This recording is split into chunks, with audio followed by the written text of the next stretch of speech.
The call came at 6:17 a.m. My first thought? Spam. My second?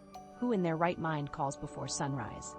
By the time I pressed the phone to my ear, I was half expecting a car warranty pitch, not a banker calmly informing me that my tiny trust fund was actually worth $27 million, at least before my parents drained it dry to buy my sister's affection.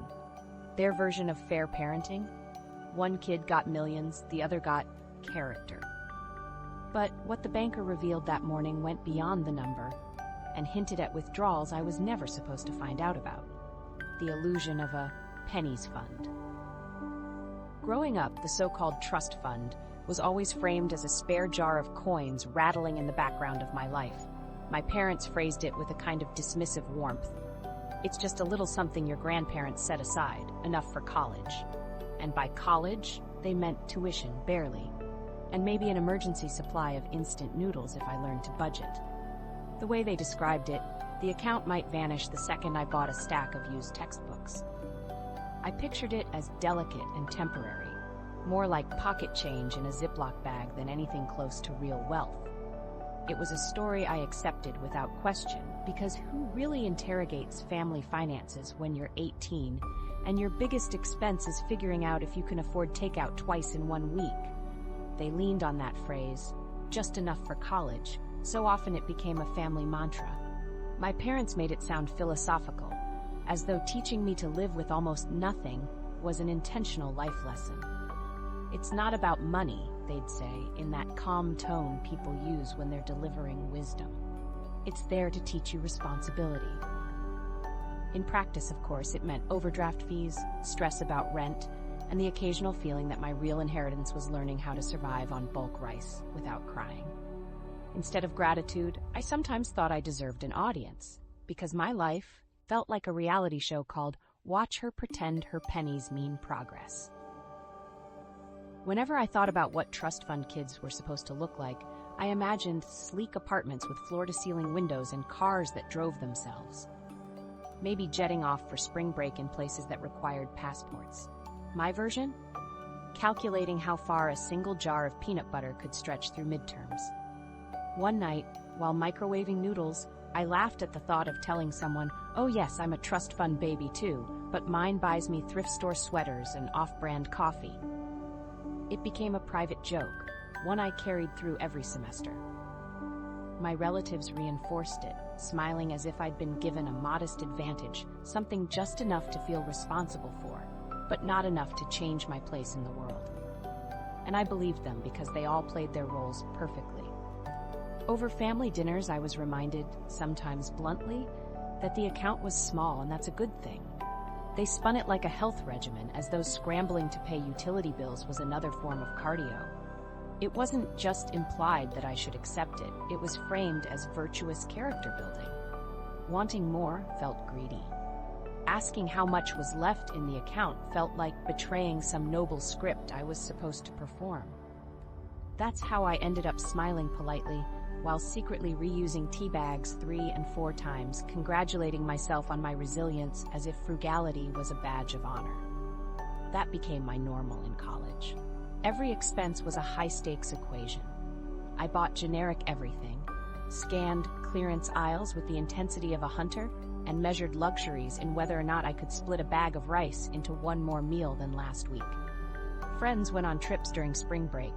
I counted quarters at the laundromat. Cars broke down, shoes wore thin, but the trust fund remained a vague, comforting myth, there but hollow. I told myself maybe that was the point. Some children get money, some get grit. If I was chosen for grit, then fine, I'd squeeze more life out of duct tape and late shift hours than anyone else. The irony was brutal. While I carried this story like gospel, the tiny fund was quietly sitting like a giant engine under the floorboards, humming in disguise. To me, it was fragile, a tiny nest egg. In reality, it was a fortune swelling beyond my imagination. It didn't appear with fireworks, no cinematic glass vault doors, just layers of family narrative, making sure I thought it wouldn't stretch further than a few highlighters. They set the stage so firmly that questioning it never even crossed my mind. Why assume there's gold under a floorboard when everyone around you calls it dust? Sometimes I did ask about the numbers, just out of curiosity. Each time I was met with the same brush-off. confident chuckles, lines like, "not enough to matter," and quick redirects to how lucky I was to have anything at all. And I believed them because they sounded so casual about it, as though the whole thing was more symbolic than fiscal. Looking back, it was the ultimate gaslight, convincing me that scraping by was noble living while my portion of real wealth was redirected elsewhere. Every holiday meal, as my parents praised the virtue of hard work, I sat there rehearsing gratitude, unaware that I was the setup to a joke worth millions. They told me to cherish the value of earning what I had, and I did, eating store-brand soup while an untouched fortune sat there in my name. If you wrote it as a sitcom, the audience wouldn't buy it. The responsible daughter sipping instant coffee, while across the table her sister gloated about some new luxury purchased with what I later realized was essentially my money. I spent years building this narrative into my life, convincing myself that resilience was my birthright. I graduated, went into debt, started a career, always assuming this was just the way things were designed. Student loans piled up, rent swallowed most of my income, and still I thought, maybe I was simply given the bargain package on purpose. Maybe the lesson was to push forward, to learn survival as a skill. In hindsight, it's astonishing how thorough the illusion had been. Every ramen dinner, every patched shoe, every anxious night staring at overdue bills wasn't just the grind of young adulthood. It was part of a family production designed to teach me, what, humility? Patience? Whatever the intention, it worked. I walked into adulthood convinced my safety net was a loose thread, not a fully stitched parachute. And I kept believing until that morning, when a call I almost ignored dropped the weight of a truth I had never been meant to hear. The call that ruined breakfast. It was a Tuesday morning, and my grand plan was to stay asleep until my alarm at 7:30. That fantasy ended when my phone lit up at 6:17 a.m. with a number I didn't recognize. I groaned, yanked the blanket over my head, and let it ring. But it rang again and again. At that hour, the only calls I expected were wrong numbers or some robotic pitch about home security. By the fifth ring, I gave in, dragging my hand across the screen to answer. My greeting came out more like a cough than a word. The voice on the other end, though, was precise and disturbingly polite. "Miss Mercer, this is William Kensington from First Atlantic Private Banking." Bank. Banker. My brain, still foggy, struggled to connect the pieces. At that moment, Kensington might as well have been a scammer with better manners. I almost hung up. The only detail that stopped me was that he said my name as if he'd known it for years. I mumbled something about him catching me mid-dream, hoping he'd call back later. Instead, he pressed on, explaining this couldn't wait. Urgent phone calls before sunrise never spell anything good. Hospitals, accidents, that's what crossed my mind. And since nothing was on fire, I immediately assumed he had the wrong Mercer. I even asked if this was about a suspicious credit charge or some package still in transit. That's when he very evenly said the phrase I never expected to hear, "This is about your trust fund." That sobered me faster than a gallon of coffee. I almost laughed. If there was a trust fund, it was the pathetic little fund I had been told was drained long ago. The idea of a banker waking me up at dawn to talk about my so-called peanuts jar was absurd. I told him he must have misdialed. He didn't laugh. He repeated my full name, my birth date, then paused before dropping a number so large I thought I misheard. 27 million. I sat bolt upright, heart racing. The word million hit the air like a fire alarm. For a beat, he kept talking, bank language about terms and transfers, but I couldn't hear over the roar in my head. I croaked out, "Did you say thousand or million?" He calmly repeated, 27 million. I stared at my messy room, laundry piles threatening collapse, cereal boxes balanced against a chair, and felt like reality had split in half. Nothing around me matched the words coming out of his mouth. If I was sitting on millions, you wouldn't know it from my used pajamas or the fact that I was still drinking instant coffee. My stomach flipped. Before I could process, his tone shifted. Lower, heavier. He explained that when the bank attempted to officially transfer control of the trust to me, routine due to my age, they discovered something disturbing. According to their system, over 90% of the account had already been drained across several years. 93%, to be exact. unauthorized withdrawals, hidden neatly under the guise of expenses. The number wasn't just shocking, it was gutting. This wasn't a reveal of wealth, it was confirmation that the wealth had been carved out behind my back. The trust had been a fortress meant to last until I turned 25 or finished graduate school, but someone had already tunneled through. This wasn't money I might someday use. It was money I might never see at all. My pulse thudded in my ears. I wanted to argue, to insist there was some mix-up. I stammered about mistakes in the records, about maybe another Olivia Mercer somewhere. But Kensington didn't budge. He rattled off details no stranger could ever fake. Then, gently but firmly, he said they needed me in the bank office as soon as possible to review the documents. I sat frozen on the edge of the bed, blanket tangled, phone pressed tight to my ear. The room felt smaller with those numbers bouncing around inside it. Financial safety I'd been denied, a fortune stripped invisible, and a family narrative already unraveling before I even swallowed breakfast. I couldn't find anger yet, only a jagged confusion that settled in my chest. I had spent years thinking I was the daughter being taught responsibility, while in reality I'd been quietly robbed. Trying to summon simple questions like, who signed for this and how is this even possible, felt impossible without clearer proof. The bank manager's request was clear: come in, see the paperwork myself. So the call ended, not with closure, but with instructions. Get dressed, get downtown, look the evidence straight in the face. I set my phone down and blinked at the clock. 6:24. Less than 10 minutes had passed, and the scaffolding of my life already felt ripped apart. By the time I finally swung my feet to the floor, the air in my room felt different, thicker, as if the walls now knew something about me I hadn't known about myself. I grabbed the nearest sweater, tried to remember how to breathe, and realized it wasn't just numbers I'd be confronting. It was people who'd made very deliberate choices to keep me in the dark, people who now had names and faces that were horribly familiar. I didn't eat. I couldn't. Breakfast was supposed to be a bowl of cereal and quiet scrolling, but it had turned into an invitation to sit across from a banker and confirm my parents had siphoned away my future. There was no way back to sleep, no way back to the version of me who thought scarcity was noble. There was only walking forward into that sterile office where the story would unfold line by line, signature by signature. And as I pulled my coat on to leave, one bitter thought pushed to the surface. Whatever lies had been told about this trust fund didn't happen randomly in the dark. They had been staged, practiced, and slipped into my life at times when I least saw them coming. The trusty trick, signing papers over eggnog. Holidays in my family weren't gentle traditions. They were noise layered over food, overcooked turkey, forced harmony from cousins, and my father presiding at the head of the table with the same calm authority he carried into court. It was in that setting, Christmas Eve, lights blinking across the tree, plates clattering, people sneaking seconds, that my father slid a packet of papers across the table as casually as if he was asking me to pass the cranberry sauce. He explained in a low voice that it was just routine trust paperwork, nothing to fuss over.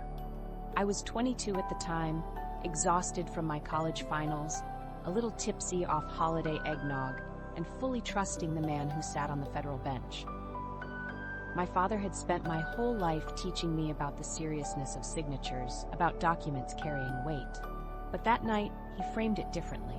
His tone was soothing, dismissive, the way a parent reassures you about a flu shot, quick and harmless. The pages came bundled together in neat grips, with print small enough to blur under the dim kitchen lights. I picked up a pen, balanced a plate of pecan pie in the other hand, and scribbled where the sticky notes told me to.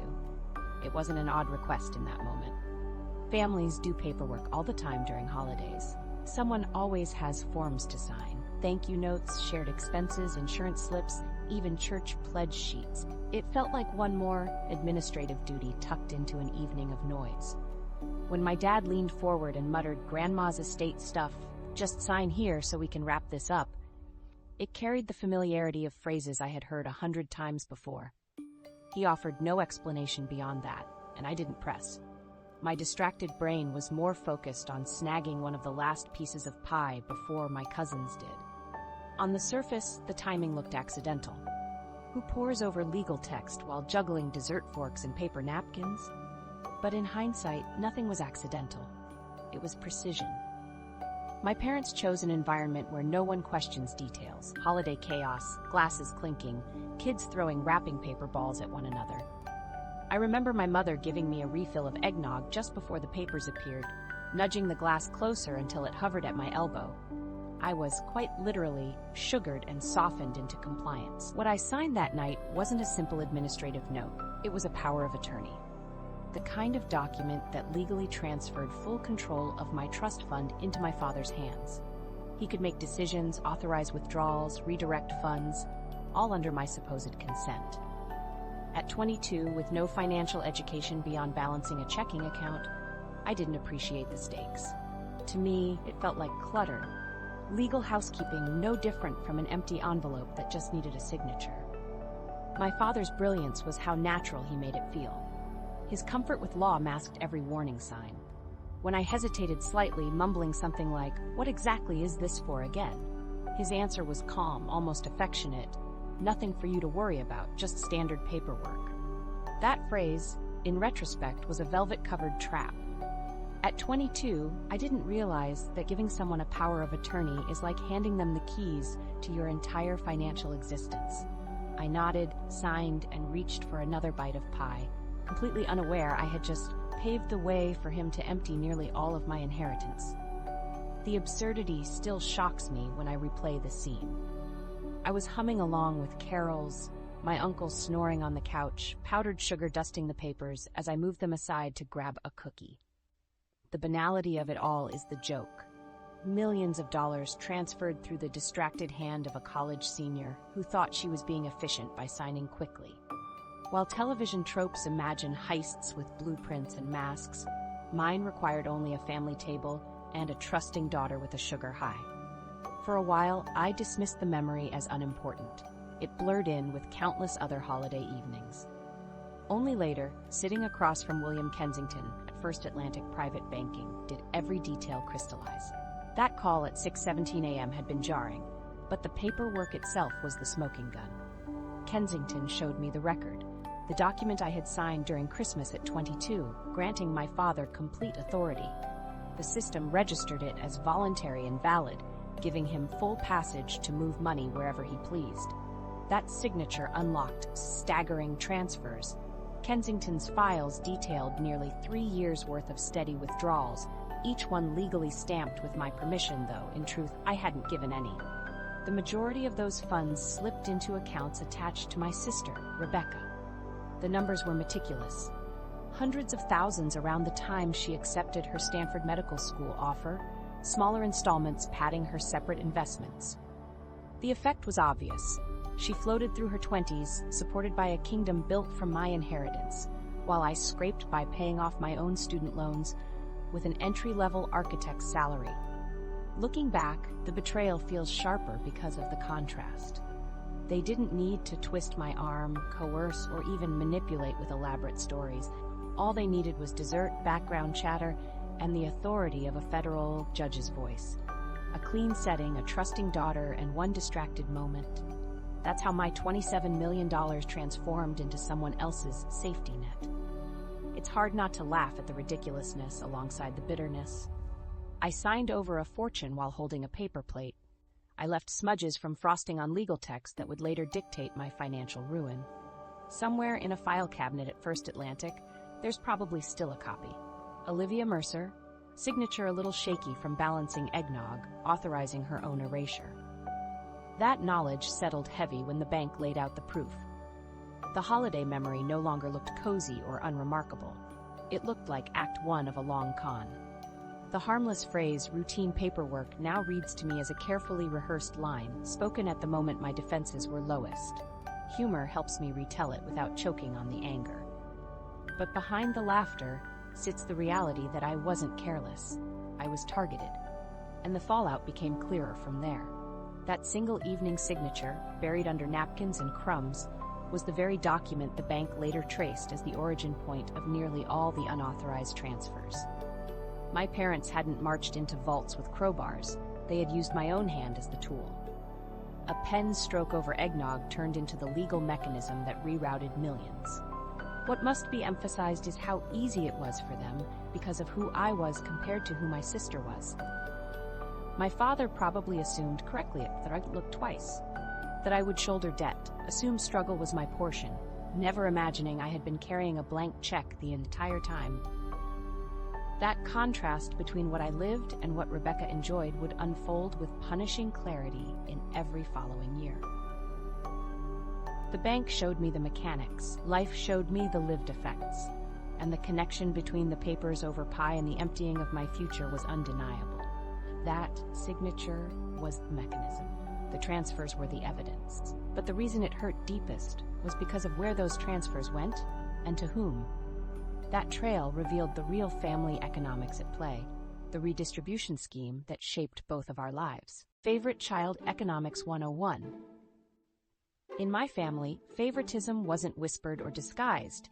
It had a price tag, and if you looked closely, you could read the totals. I called this little dynamic Favorite Child Economics 101. My sister, Rebecca, lived in an orbit paved with perks. I lived in an orbit where every single decision was weighed against cost.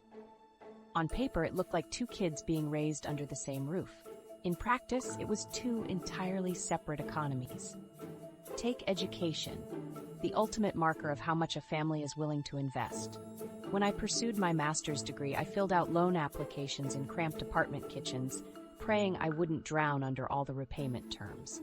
Meanwhile, Rebecca walked into Stanford Medical School without signing a single IOU. The tuition had already been covered, quietly and completely, by transfers from the trust. That's the kind of scholarship no one advertises, because it was stolen opportunity wrapped up with a shiny bow. The split didn't stop there. Every teen remembers their first car. Mine was an aging Toyota with squeaky brakes and the faint odor of permanent grease. It got me to class, barely, and I learned to pray at every stoplight. Rebecca, on the other hand, was handed a brand new Mercedes with a bow the size of a beach towel. I often pictured our parents beaming like dealership actors, ready to star in their own luxury ad campaign. The two cars were more than vehicles. They were props in a family story where one daughter lived the bonus reel while the other handled the blooper footage. And vacations? My sister took summer trips across Europe, smiling in photos under cathedrals and on gondolas, while I stayed behind battling overdraft fees and substituting meals with instant noodles. At the time, I thought maybe those trips were funded by sacrifices I just didn't see. Later, I learned those tickets were pulled directly out of my supposed inheritance. Rebecca was finding herself in Florence, but what she really found was my trust paying her way. What made the favoritism sting wasn't simply that she had more. It was the script written for us by our parents. She was told to aim as high as she wanted, every possibility framed as achievable, every ambition met with applause. I, on the other hand, was always nudged toward safety. Be realistic, they'd say. Think about what's practical. Back then, I thought those were standard parenting phrases. After discovering the truth, I realized they were nothing more than the language of restriction. They weren't preparing me for life. They were rationing me while funneling resources elsewhere. It's strange what roles favoritism assigns. Rebecca became the star who knew the spotlight would always follow her.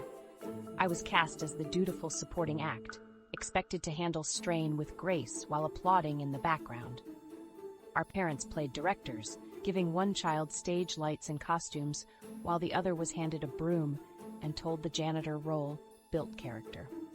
The applause at dinner always came with the same cheerful smiles, but one round of applause was padded with millions, while the other was covered by pizza coupons.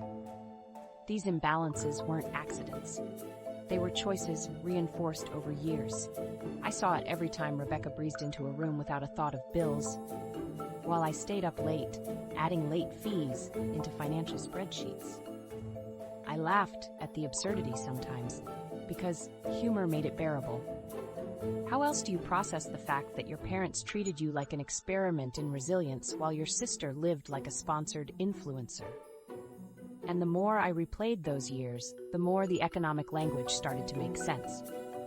Rebecca wasn't just the favorite child, she was their high-yield investment. Every check written into her account reinforced her potential. Every transfer treated her like guaranteed return. Me? I was the conservative savings bond, kept around for appearances, offering no thrill, quietly neglected. They weren't simply raising children, they were hedging bets. Looking back with the bank records in mind, each milestone tells its own story. She graduated with freedom from debt.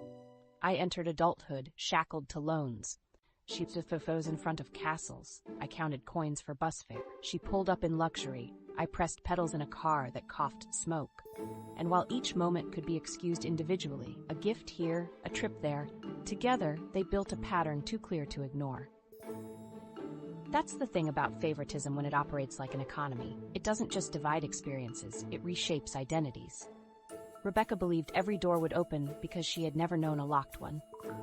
I believed most doors were closed before I even tried. They told me grit mattered more than gifts, but grit doesn't erase debt. And behind their so-called wisdom, a paper trail revealed that they weren't giving advice at all. They were delivering excuses. Seen through that lens, favorite child wasn't a family role, it was a job title. Rebecca was groomed for luxury, equipped with everything she'd need to succeed. I was trained in frugality, praised for stretching scraps and making do. One daughter got the red carpet, the other got a congratulatory coupon that probably expired before it could be used. And the irony? All that spending didn't even buy them the loyalty they wanted. Showering her in privileges didn't strengthen the family. It only magnified the imbalance when the truth came out. My every scrape with poverty turned into a cruel punchline when set beside her ease. The humor is harsh, but impossible to miss. One child was winning a game the other never had the chance to play. That realization warped how I remember everything from childhood. When they told me to stay grounded, they really meant they'd already spent the money meant to lift me up. When they said character matters more than comfort, they meant character was all they had left to offer. It wasn't philosophy. It was logistics, disguised as life lessons. So yes, I can laugh at the metaphors now. A Toyota versus a Mercedes isn't just a story about cars. It's a story about worth. Student loans weren't a responsibility, they were leftovers. Vacation photos weren't souvenirs, they were evidence. And as much as the comedy shines in the extremes, the heavier truth never changes. Favoritism, executed through stolen resources, isn't favoritism at all. It's theft, dressed up in family tradition. And while that might explain the how, it left me stuck on a sharper question. If Rebecca was floating on funds that should have been mine, who exactly was signing all those checks? Parents versus bank alarms. When banks raise alarms, it doesn't look like flashing lights or guards with radios. It looks like quiet systems running in the background, cross-checking numbers, noticing patterns, and flagging transfers that don't add up. That's what caught my parents. Their confidence came from thinking a signed paper was the perfect disguise. They assumed no one would dig beyond the power of attorney, as though a single document could erase years of suspicious behavior. What they didn't expect was that banks are built to notice exactly this kind of trail. The withdrawals weren't invisible. They were glaring red warnings for anyone who bothered to look. Later, William Kensington explained it with the kind of precision that only a banker possesses. Over 3 years, about 93% of my $27 million trust had been siphoned away. Not one or two transfers, but dozens, structured neatly and gradually, as though my father wanted to keep them unremarkable. But the last one wasn't subtle. It was nearly $800,000, withdrawn just a few months before my 25th birthday. The timing matched almost exactly with Rebecca's Stanford medical school acceptance. On paper, the largest transfer and her tuition statement lined up like a clean equation. If my parents thought that was clever, the bank thought it was textbook suspicious. It's strange reimagining them in this scenario. My parents probably pictured themselves as masterminds conducting a smooth operation, paperwork shuffled, signatures flashed, and timing arranged with care. But compared to the eyes of the bank, it was sloppy. More vending machine than vault breaking. If I picture them now, it's not as suave criminals in tailored suits. It's closer to kids caught trying to shake free a candy bar. That's how neatly the fraud alerts unraveled their performance. The system flagged each red mark: repeat withdrawals, significant amounts, funds moved to an account tied to my own sister's trust. Every part of their strategy, which seemed shielded to them, looked like a ready-made case file to the fraud department. My dad leaned on the power of attorney as if it was armor. He presented it at every chance: notarized, official, legitimate. To him it was protection. To the bank, it was a red herring. They saw how and when it was signed, and those details did not settle cleanly with the way the funds were used. At home, their tactics had always been distraction. My mom's role, while quieter, was just as effective. Eggnog, cookies, constant motion, layering warmth over the act of deception. For years, my trust fund had been reduced in conversations to just enough for school, said with calm faces meant to reassure me. It wasn't an outright lie. They cloaked themselves in vagueness. The problem was that their tidy answers couldn't survive contact with actual numbers. No version of routine paperwork explained Stanford tuition and luxury cars. The unraveling came the moment the trust was supposed to transition. When my birthday triggered the handover of control, the bank system ran its checks. Numbers didn't match. Dates didn't line up. Terms written into the trust contradicted everything that had unfolded since that holiday dinner when I was 22. Suddenly, the bank wasn't reading compliance. It was reading breach. Kensington put it in blunt terms: it looks like a misuse of fiduciary responsibility. My parents had thought the signature meant the end of questions. In truth, it was the beginning of every question. The image that sticks with me now is how they must have looked when the bank first flagged it. My parents expected the situation to remain quiet forever, smoothed by my ignorance. They probably saw themselves like stage magicians, staging a vanishing act no audience could explain. But magicians need cooperation. And banks don't clap politely. Banks log, timestamp, and escalate. Their whole scheme existed under the illusion that no one cared to look.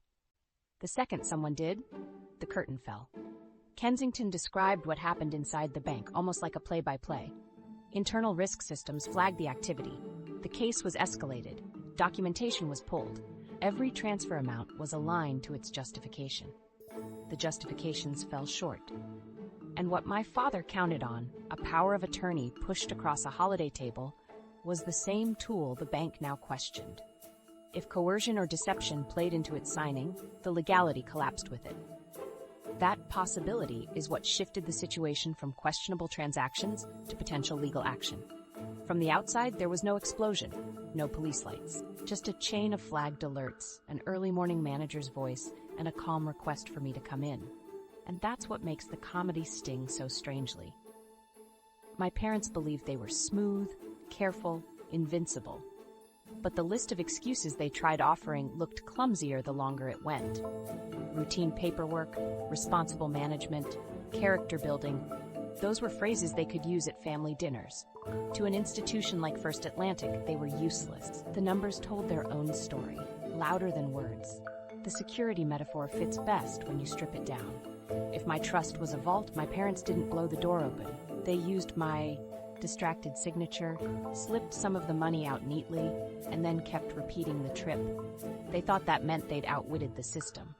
But the system wasn't sound asleep. It was watching. And the red lights had been flashing for months before anyone outside even noticed. By the time Kensington laid it all out, their supposed masterpiece looked like a failed rehearsal. There was nothing slick left to admire. They hadn't staged a precision heist. They had drained a trust under the eye of systems built for exactly that kind of theft. Every transfer was logged, every action time-stamped, every failure preserved. Their belief in invulnerability turned their plan into evidence. I wish I could say I found satisfaction in that unraveling, like seeing justice balance perfectly. But when I heard Kensington describing the largest transfer, matching so neatly to my sister's tuition, satisfaction wasn't what came. It was anger, disbelief, and a sharp sense that the trust I thought was steady had been anything but. The cold comfort was knowing their plan was collapsing before my eyes, shredded by the same system they underestimated. The meeting was no longer a vague suggestion. Kensington told me clearly, "You need to come in this morning. We'll walk through the documents together."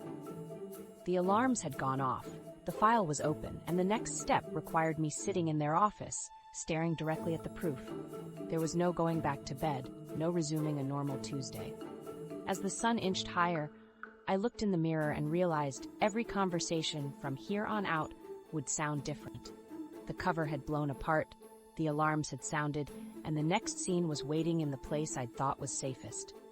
The family dinner table. Showdown at Sunday dinner. Sunday dinners in our house had always been carefully staged performances. Silverware polished until it caught the light, napkins folded with geometric precision, a roast resting in the center of the table, like a prop, worthy of a food magazine. But that night, the table wasn't a place for tradition. It was a set, and everyone involved knew the script had just been rewritten.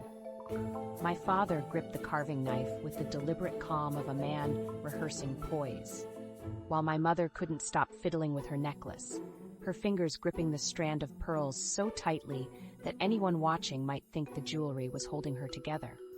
For a few minutes they attempted small talk, lines lifted straight from a decade of family dinners. Rebecca muttered something about the highway traffic. My dad replied with a stiff nod, his hands slicing meat with surgical care. I stirred the salad on my plate just to see if anyone would acknowledge the obvious tension. Nobody did. It felt like watching actors delay the moment when the curtain would fall. We all knew why we were there. The clinking forks, the falsely cheerful conversation, it was prelude to an explosion. I set my fork down. "So," I said, voice steadier than I felt, "when exactly were you going to tell me you spent my trust fund?" The silence that followed landed heavy, the kind of pause that makes the air itself feel dangerous. Rebecca froze mid-motion, a roll suspended in her hand. My mother inhaled sharply, a sound more suited to a fainting couch than a dinner table. My father kept his posture, but his jaw tightened. Before he could deliver one of his dismissive lines, I continued, "Because I've already seen the paperwork. The power of attorney I signed when I was 22, the transfers over the years, the largest one, $800,000, right before my 25th birthday. Stanford tuition, wasn't it?" I let my gaze rest on Rebecca, who blinked rapidly, confusion washing over her face. "And if you think the bank isn't willing to testify, you're mistaken. I intend to pursue legal remedies if you don't return what's left." The words hit harder than I expected. Rebecca dropped her roll outright. My mom's pearls clicked under her grip, as if she might crush them, and my father leaned back in his chair, as if considering whether to laugh, scold, or strike the conversation dead by sheer force of will. He finally muttered, "This isn't the place, or the time." I couldn't help letting out a short laugh. "Oh, I think sitting at this table is precisely the time. We've got beef in the middle of the table and theft in the middle of the room. Seems balanced to me." Rebecca's face twisted. She wasn't playing along with the script. She looked like she'd wandered onto the wrong set entirely. For a moment, my mother struggled to maintain her usual calm, pressing her fingers so tightly into her napkin that the fabric crumpled. Then her voice slipped out, barely louder than a whisper. "We convinced ourselves we were making responsible choices." I stared at her, trying to decide whether to laugh or throw my glass. Responsible choices? That phrase worked for choosing almond milk over dairy, not secretly draining $27 million out of your daughter's inheritance. She didn't stop there. "I am deeply, profoundly sorry." The words hung in the air with a tremor so theatrical it was almost comedic. I couldn't tell if it was guilt, fear, or performance. Beside her, my father's face darkened, his jaw pulsing. "You don't need to dramatize this," he snapped, irony dripping through every syllable. Here was the man who prided himself on being controlled, sharp and calculating, losing grip while the gravy spoon rattled in his hand. Rebecca finally spoke, her voice thin, uncertain. "Wait, the Paris shopping trip? That was from your?" She trailed off, too horrified to finish. I met her eyes directly. "Yes, Rebecca, that watch on your wrist? Congratulations. It's basically a friendship bracelet from my stolen trust fund." Her cheeks flushed, and for the first time, she looked like she realized she wasn't just a recipient of gifts, but a central figure in the theft. My father slammed his utensils onto the table, the clatter sharp enough to make everyone flinch. For years, he'd banked on authority, his words as law, his tone as final judgment. But watching him now, grasping for control, was like watching a courtroom collapse. Each attempt at a defense fell apart. I was managing it efficiently. These were strategic decisions. They weren't explanations, just hollow rationalizations. Meanwhile, my mother's quiet repetition of apologies only seemed to make things worse. Every soft "I'm sorry" pushed my father deeper into his hybrid of rage and humiliation. He didn't know whether to fight her apology or mine, so instead he squirmed, angry that the family performance had slipped past repair. Rebecca's wide-eyed silence only sharpened the absurdity. At one point, after another long silence, she blurted, "Shouldn't we at least say grace?" The innocence of it nearly made me break into laughter. Say grace over what? The theft? The roast? A family reduced to a courtroom scene over dinner rolls? The mood finally broke into chaos. My father barked about weakening our position, slipping into professional jargon as though we were drafting legal arguments at the dinner table. My mother's apologies became increasingly dramatic, and Rebecca sat shell-shocked, a stunned straight man in a comedy sketch she hadn't auditioned for. I kept pushing, because every flimsy excuse they tossed needed a rebuttal. Their efficient management was theft. Their responsible choices were betrayal. Even the untouched roast had become a silent witness, bleeding credibility along with the rest of them. It built and built until there was no space left for sidestepping. I leaned forward, my voice flat but cutting. "I'm giving you one opportunity to make this right." I outlined what I already knew. The bank's documentation, the power of attorney, the 93% drained. I wasn't threatening anymore. I was stating the record. My parents' choices weren't hidden. They were printed, filed, time-stamped. The weight of my words seemed to flatten the entire table. My mother folded in on herself, quiet at last. Rebecca turned pale, her fork untouched, her appetite ended. And my father, so used to wielding power, could only glare, his silence louder than any argument. I had shifted the balance that night. No more passive daughter accepting their narratives. No more polite acceptance of scraps dressed up as character building. But as much as I believed I had delivered the final word, what happened next was not what I expected. Their reaction did not fit the script I had imagined. The calm apology I thought might finally come? The swift denial? Neither. Instead, they reached for something none of us saw coming. And what they reached for would change everything. The letter Grandma wrote. That should have been read sooner. The letter entered the room like an uninvited guest, set down in front of me on cream-colored stationery whose weight alone carried authority. It had been written in my grandmother Eleanor's delicate script, dated just a few months before her death, intended to be delivered when I turned 25. Instead, it sat buried in my parents' files for 3 silent years. That concealment was almost worse than the theft itself. She had written it with the trust that when the time came, her words would guide me. My parents made sure her voice never reached me until it was too late for her to defend it. Even before I opened the envelope, I could picture her bent over the paper, her handwriting curling in steady arcs. My hands shook as I unfolded it, though her script didn't waver once across the page. It was still her, measured, deliberate, certain. And when my eyes scanned the first lines, I almost forgot I was sitting at the same dining room table that had just been a courtroom of betrayal. She was back in the room with me. The words were startlingly personal. She didn't write in platitudes or cliches. She pointed out things most people in my family never saw. My quiet determination, a brilliant mind she said was stronger than I believed, a heart that feels deeply. I read those lines again and again because they cut across the dull script I had lived for so long, the script where I was secondary, the overlooked one, the dutiful character in the margins. She was saying the opposite. She had seen me before I saw myself, and she believed. Her letter didn't revolve around money the way my parents always had. She described the trust as something more than numbers in an account.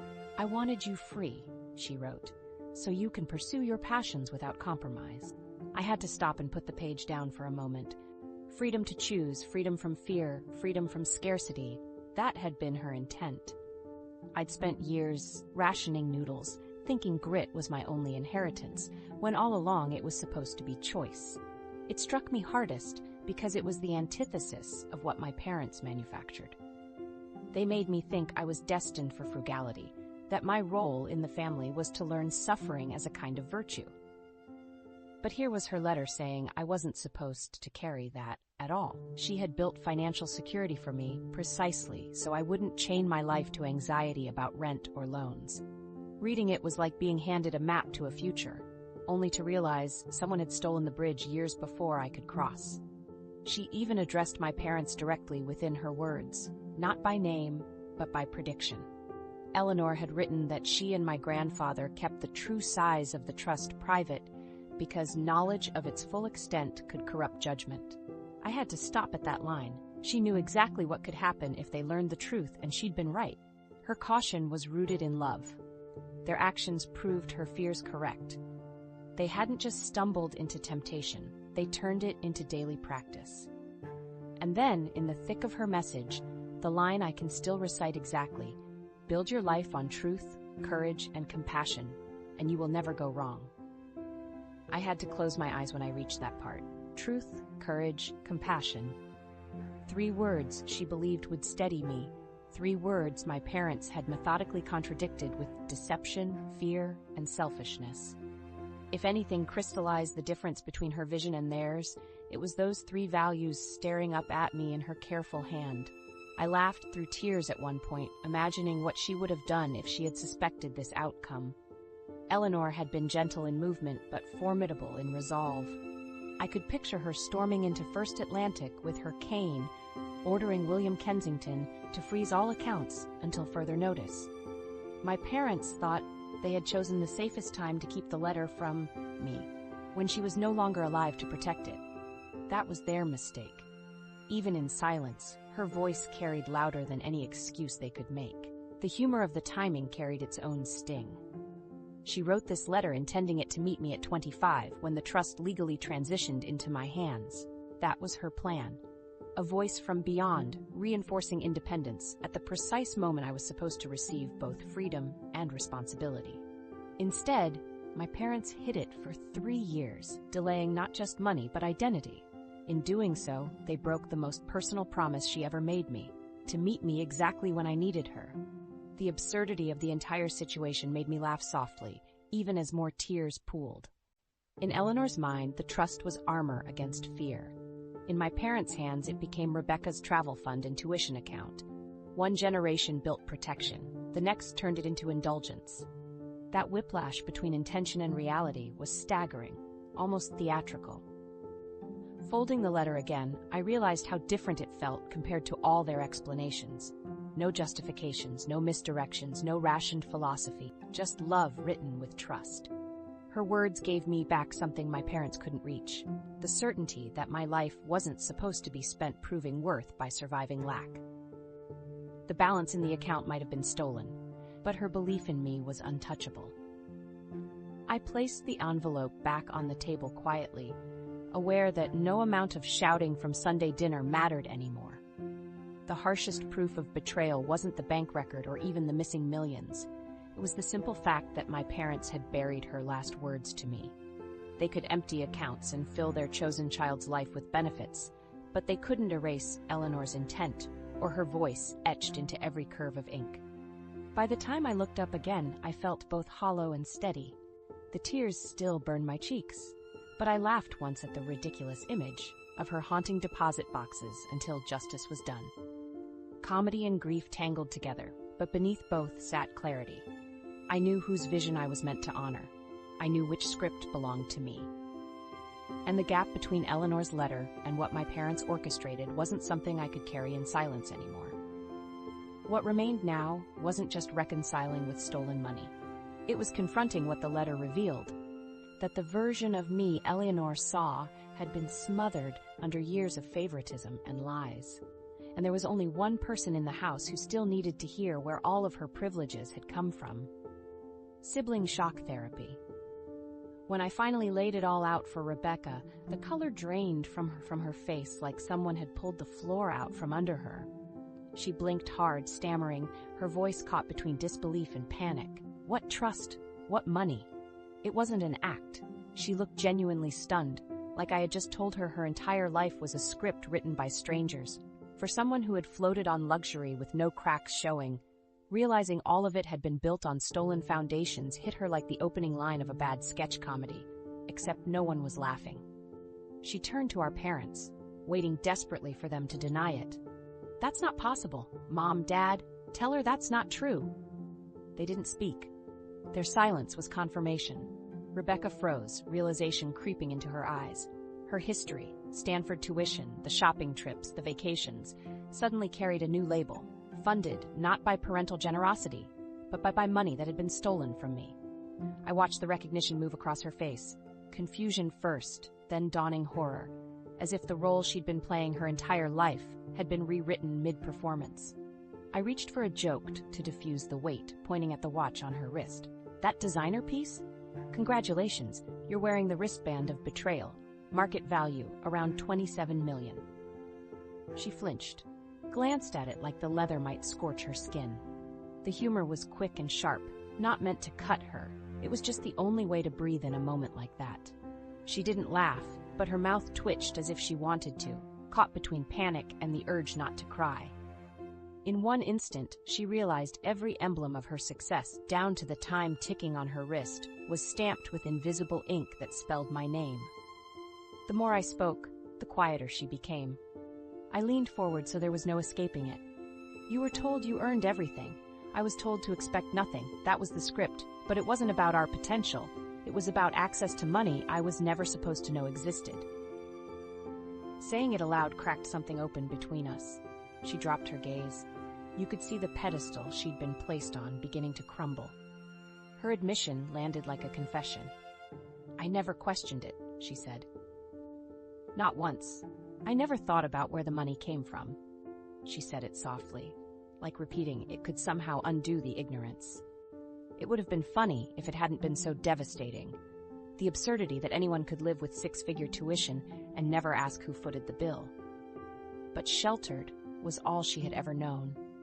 She lived in a bubble polished by our parents, a role so rigid she never thought to look behind the curtain. That's when she asked the one thing I hadn't anticipated. Her voice, unsteady but determined, cracked through the silence. "What can I do to make this right between us?" For a moment, I saw her stripped of the pedestal. No costumes, no spotlight, just my sister, pleading for something real. It wasn't spoiled guilt. It was grief disguised as remorse, the sudden recognition that she had been a pawn too. Our parents' version of favoritism wasn't indulgence. It was manipulation calibrated to divide us. She wasn't just the golden child, she was the centerpiece of their investment scheme designed to justify where the money went. I told her the truth. "You're as much a product of their manipulations as I am, just from the other side." That stopped her cold. She looked stunned, like hearing that forced her to reframe her entire life. Being favored didn't mean she was free. It meant she was yoked by impossible expectations, always pressured to prove every privilege had been worth the expense. She carried the burden of justifying her return on investment. I carried the bitterness of being told daily that scarcity was noble. Both of us were broken in parallel, shaped to fill roles we didn't choose. As if to force the point, I placed the bank's documents in front of her.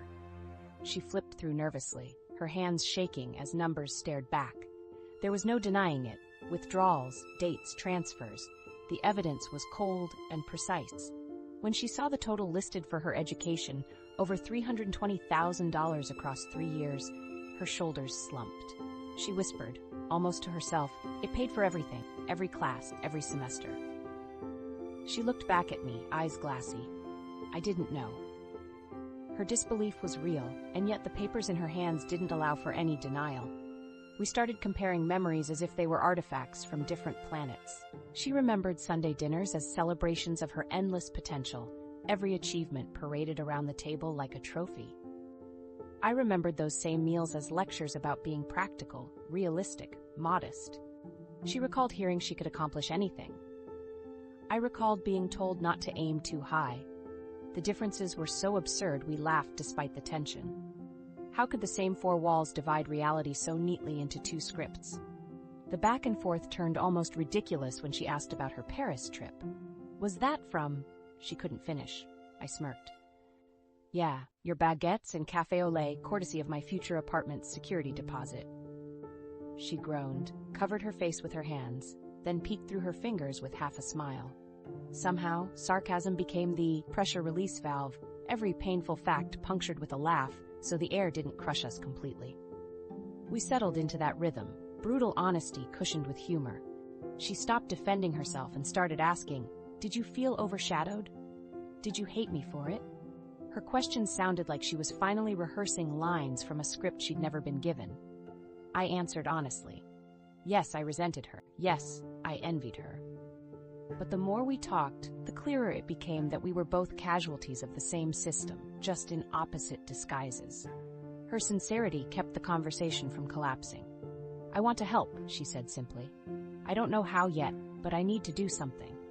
That stunned me as much as anything. For once, we weren't rivals. We weren't playing roles. She was offering solidarity and maybe even restitution, not because she owed me every cent, but because she finally saw me as her sister rather than competition. When I told her, "You don't have to fix everything, you just have to stop pretending this was ever fair," she nodded slowly. It was raw, fumbling, imperfect, but it was real. We laughed awkwardly at small things, because otherwise the sheer absurdity would knock us flat. The so-called wristband of betrayal joke stuck for a second, but what lasted longer was the recognition that both of us had been living inside a farce. By the time she leaned back and said, "I'd like that, to build something new, something real this time," it didn't erase the betrayal, but it swung the door open. For years, she had been the mirror I measured myself against, and always came up lacking.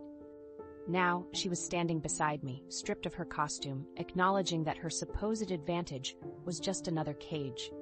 Neither of us had truly won. As we cleared the plates, the absurdity of our family's economic experiment hung heavy but strangely laughable. 2 daughters, one disinherited, one showered with stolen gifts, both bruised by the same design. We weren't healed, but we weren't enemies either. Somewhere in that mess, we discovered the tiniest piece of common ground, a fractured place where comedy and tragedy tangled until we couldn't tell the difference anymore. And the question lingered for me when the plates were gone. If the two of us could finally see each other clearly, what was I supposed to do next about the people who created this stage in the first place? The courtroom or comedy club? I wish I could tell you that deciding whether to take my parents to court was simple, but it wasn't. It felt like being stuck between a Shakespearean tragedy and a late-night comedy sketch. On one side, there was betrayal, documented, indisputable, and suffocating. On the other, there was the sheer absurdity of imagining my parents, my mother clutching pearls, my father, a federal judge, called to testify under oath about siphoning millions from their own daughter's trust fund. Every time I pictured the courtroom scene, I didn't see solemn decorum. I saw them blinking under fluorescent lights while a judge slammed a gavel like a fed-up teacher disciplining unruly children. It was hard to hold the gravity of it all without hearing a laugh track playing somewhere in the background. Attorney Catherine Wu was the first to ground my imagination back into reality. When I sat across from her, folders of documents between us, I half expected her to smirk at the family melodrama I spilled. Instead, she leaned forward and told me flatly, "You have a strong case." She listed the grounds like bullet points: misused power of attorney, unauthorized withdrawals, clear breach of fiduciary duty. On paper, it looked neat, precise, almost boring in its clarity. But she didn't let me settle into the fantasy of tidy justice. Wu's warning was immediate. This is not an ordinary case. Your father's position as a federal judge will make litigation complicated, political, and public. That last word, public, lodged in my chest. If I pursued the case, nothing would stay private. His colleagues would gossip. Newspapers could sniff it out.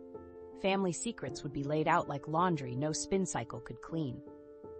Wu painted the courtroom as less about right versus wrong and more about strategy, influence, and perception. She was blunt.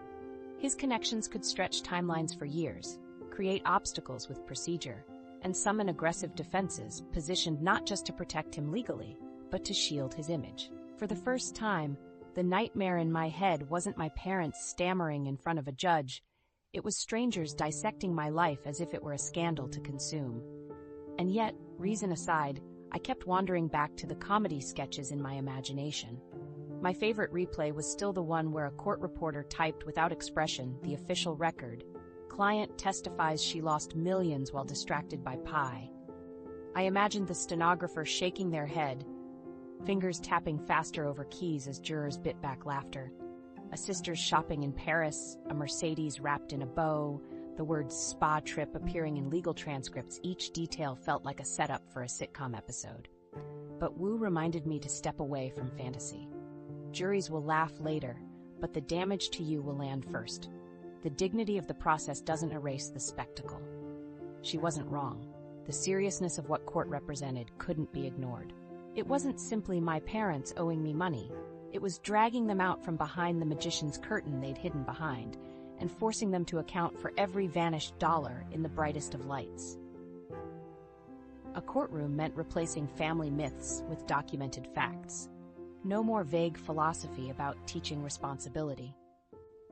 But it also meant giving away control over how those facts played once they were public, perhaps allowing strangers to decide whether my family's story was tragedy or comedy. Wu explained the second option, settlement. It was, in plain terms, quieter. The parents who had worked so hard to curate appearances would almost certainly prefer to keep their names out of legal filings. If the case was strong, settlement wasn't a concession, it was leverage. The irony wasn't lost on me. After years of being dismissed as the daughter who needed character building, now my parents were the ones likely to fold under the weight of appearances. The very people who taught me to live with less might suddenly bid for privacy with what remained. I laughed at the images that sprang to mind. My parents seated in a polished conference room, trying to appear dignified, offering thinly veiled deals, while my attorney tallied documents in silence. My father, who used to command courtrooms with booming presence, reduced to bargaining like a child caught with candy in his pockets. My mother, hands folded in performative remorse, acting her way through a confession she had already blurted once at the dinner table.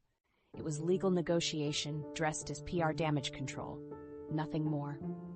The strangest twist was my mother's outburst during one early discussion. For all of Wu's procedural preparation, no lawyer could script the moment my mom admitted aloud, clearly, audibly, that their favoritism toward Rebecca was intentional, a justification they had clung to for years. Wu's eyes went wide at the confession. For me, outrage and humor collided again. Imagine hemorrhaging millions to prop up one child only to blurt it out in front of opposing counsel. Less grand legal defense and more family therapy session with stenographers present. That blurred line, trial or therapy session, haunted every option. I pictured courtroom sketches rendered afterward in newspapers. My mother dabbing away tears, my father scowling, me sitting calm in contrast. They'd look more like caricatures than litigants, accompanied by captions sarcastically summarizing decades of favoritism. Wu cautioned me to take it seriously, to treat every letter, every meeting as part of building a case that could last years. But each time I imagined it, absurdity looped alongside gravity, like one couldn't exist without the other. The practical risks were undeniable. Wu reminded me again that his seat on the bench meant unusual defensive tactics, potential delays stretching far longer than I could imagine, even appeals structured to exhaust our momentum. She told me plainly, if you want an efficient resolution, settlement is your best path. If you want full accountability, court is the only option. Both doors had costs stamped at the threshold. Privacy sacrificed in one, certainty sacrificed in the other. And so the real question became this. Did I want to preserve whatever shreds of family memory were left by settling quietly, or did I want to chase the clean satisfaction of hearing a judge declare what my parents had done under oath? Did I want to protect my own peace or expose everything in pursuit of justice? It was less about court or comedy and more about choice. Which form of absurdity could I live with? Quiet conference room bargaining, bloated with denial, or a courtroom where truth would be cataloged like evidence in a museum of humiliation? At the end, I had to draw my own line. Wu laid out how we could seek settlement first, using it as both shield and sword. Shield for privacy, sword for leverage.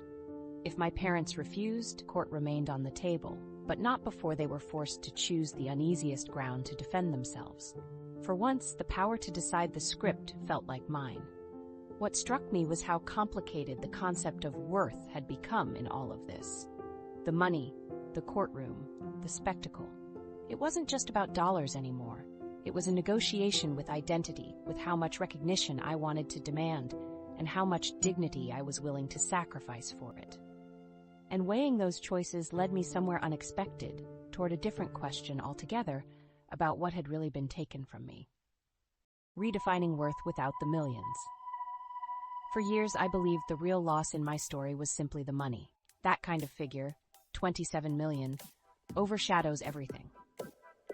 But once the smoke cleared, I had to admit the larger wound was quieter. I'd been raised to think my life weighed less than my sister's, and I had lived inside that version of myself without questioning it. Redefining worth without the millions became less about courts and settlements and more about rewriting the way I measured myself after decades of shrinking on command. The favoritism that threaded through my childhood didn't only shape how I was treated, it shaped how I treated myself. When I voiced aspirations, they were trimmed down quickly. Be realistic, don't aim too high. It sounded protective in the moment, disguised as guidance, but it conditioned me to expect less. I learned to pitch ideas only if they were modest, to dream small enough so they couldn't be dismissed, to lower my sights so failure seemed impossible. My sister was told she could have anything she wanted, and I was reminded to settle for what was practical. Those voices burrowed in deep enough that even when no one was in the room, I kept whispering them to myself. The absurdity of it only became clear years later when I tried to describe the pattern out loud. The easiest way I could explain it was by comparison to a grocery aisle. Rebecca was the glossy name brand always displayed front and center.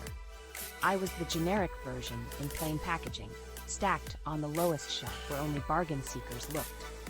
That label stuck not because it was true, but because I wore it long enough to believe it was. To be the off-brand sibling felt like my fate. I accepted being overlooked as if it were a biological trait, not the result of deliberate parenting choices. The discovery of the trust's size shattered that illusion. The fortune wasn't hidden because I lacked the ability to manage it. It was hidden because their favoritism demanded I remain small enough for the imbalance to make sense. My ambitions hadn't shrunk on their own, they'd been starved.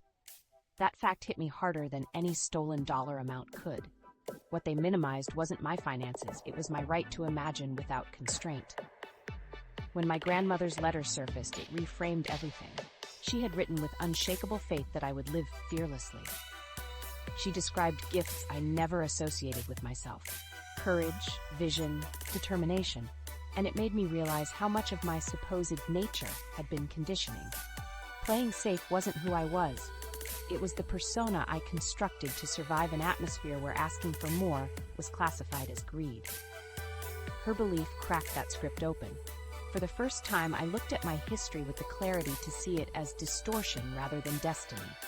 That clarity softened the sting. The betrayal wasn't proof of me being lesser. It was evidence my parents couldn't see what my grandmother had already known. They mistook her investment in me as optional. They thought my potential could be rationed out like a side dish no one wanted to finish. Yet the trust and her letter together proved the opposite. She had seen, long before I did, how much more was possible for me. In that sense, the loss became ironic. They spent years laboring to shrink me down, but it was their very acts of theft and concealment that eventually cracked the shell holding me in place. The legal case, tedious as it was, forced restoration. Terms were drawn, funds returned in stages. An independent trustee now ensures I actually control what belongs to me. Numbers transferred into accounts can't rewrite childhood, but they provided the structure for something more important: choice. And choice was something I had been told not to exercise my entire life. Winning back the money placed a foundation under my feet, but the real rebuilding was about belief. That's when my sense of rebellion shifted. I realized that clawing back control of the trust was necessary, but not sufficient. Courtrooms and settlements could restore numbers, but not self-worth.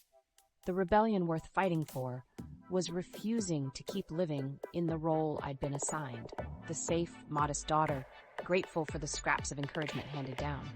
If they had written that into my identity, my act of defiance would be erasing the paper entirely. The first decision that came from this reframing was about work. For years, my father nudged me toward conventional paths in architecture.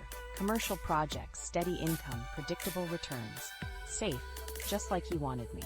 I complied for a long time because it felt easier to meet their expectations than fight them. But buried underneath, my real passion had always been environmental design and regenerative projects. For me, architecture wasn't about raising skyscrapers. It was about building spaces that respected the environment as much as they served people. Choosing to step into that work openly was my first declaration that worth couldn't be defined by what my parents allowed. The timing lined up with an opportunity, an application to Helena Rosenthal's design team, known for pushing radical, sustainable concepts across Europe. Old me wouldn't have reached for it. Old me would have dismissed it, whispering that someone off-brand wasn't qualified. But after years of realizing that so many of my limitations were constructed, I sent the application without apologizing for wanting it. It wasn't only about ambition, it was about disproving the script that said I should live small. There's humor tucked even in those choices. It still amuses me that off-brand Olivia grew up thinking she was intended for discount shelves. Yet once the packaging was ripped apart, what remained had been the genuine article all along. My family had simply swapped the boxes, placing my sister in the spotlight display while sliding me into generic. That joke works because it's true, and because the punchline is me realizing I get to rewrite the label myself now. Even Rebecca has noticed the transformation. When our relationship began to rebuild, she admitted her pedestal wasn't as comfortable as it looked. She had been pressured too, expected to shine without flaws, to justify every cent poured into her. She carried that invisible weight, while I carried invisibility itself. Neither side felt natural or fair once we compared notes. The humor was in how opposite our burdens looked, but how equally distorted they left us. For once we could step off those roles and meet each other on ground shaped by choice, not favoritism. That felt like freedom neither of us understood before. Worth, I've come to realize, isn't about dollar totals or who gets the shinier car. It's about permission, whether someone tells you to stretch or trims you down before you can even try. My parents trimmed, my grandmother stretched. Seeing the difference reframed not just my past, but my present. And when I stopped waiting for external confirmation, worth stopped looking borrowed. It became something I finally had authority to declare for myself. So when I think about whether I lost more than I gained, I frame it differently. Yes, they stole millions. Yes, they buried years of possibility, but they failed to remove the resilience that grew as a result. Their favoritism backfired, because the very act of shutting me out proved how strong I had to be to keep standing. The trust restored under an independent trustee is safety. My career in regenerative architecture is choice, but the real inheritance, the one they never meant to hand me, is the recognition that laughter and clarity combined make my sense of worth unbreakable. Maybe I was the off-brand sibling in their aisle. But when the disguise fell, I realized being mislabeled doesn't decide your quality, only your packaging. And the packaging can always change. If anything, it's comical to look back and see how hard they worked to keep me in a box that never even fit.